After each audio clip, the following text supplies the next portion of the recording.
Likewise also as it was in the days of Lot. They did eat, they drank, they bought, they sold, they planted, they builded. But the same day that Lot went out of Sodom, it rained fire and brimstone from heaven and destroyed them all.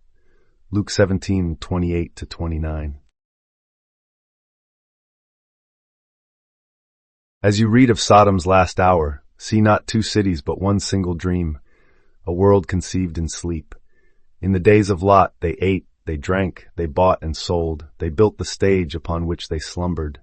Unconscious of the dreamer, they filled their days with matter until the very eve of awakening. Unaware, they mistook their dream for life itself. But on the day Lot walked free of that dream, the heavens opened. Fire and brimstone poured forth, the fierce illumination of spirit descending. This was no judgment from without, but the breaking in of your own hidden self, the self who sleeps within, dreaming all these forms.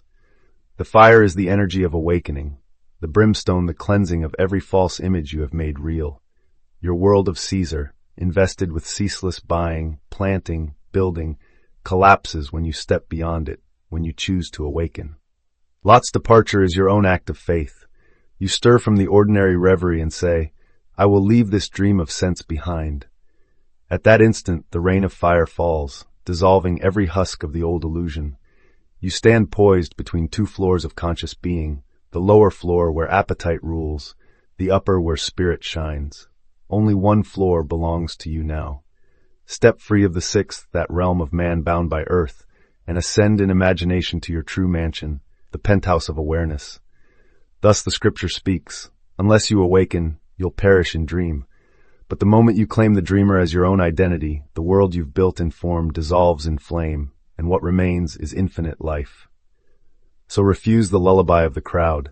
Do not envy their trading or their planting. Close your eyes just enough, see the fire of spirit raining down, and know, I am that I am, awake from sleep, and I alone am the dreamer. In Luke 17, verse 28-29, we glimpse two mental states. The first, the days of Lot, depicts ordinary waking consciousness, eating, drinking, buying, selling, planting, building. This is our habitual, automatic mind, absorbed in the details of daily life. The sudden rain of fire and brimstone represents an abrupt shift into a higher alertness, or a waking up from that habitual trance, an inner judgment that dissolves old patterns in an instant. Spiritually, Sodom's destruction is not about geography, but about the power of inner attention. The fire and brimstone are symbolic energies issuing from our own consciousness.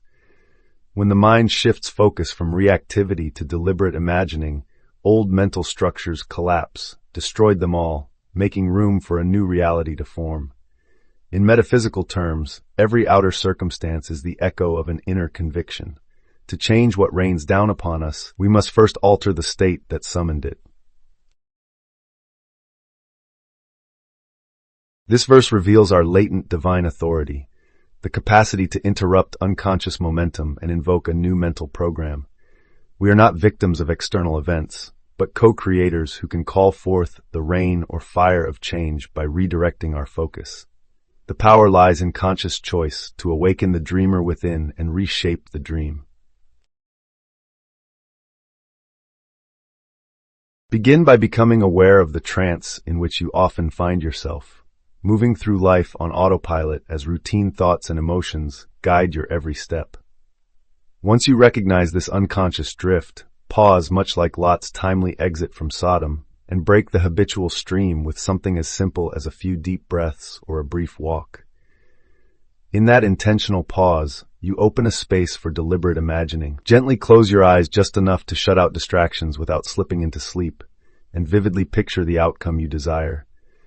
Feel it as though it is already present, and speak within the silence of your mind the inner dialogue of this new reality. I am safe, prosperous, loved. Cling to this inner conviction, for it is the seed from which outer change springs. As you persist in this mental act, the fire of transformation will descend, clearing every obstacle in your path. By stepping out of the Sodom of unexamined routine and awakening your creative imagination, you claim the divine prerogative that is yours by birthright. The moment you rise to the power of your own dreaming, a sudden rain of fulfillment will follow.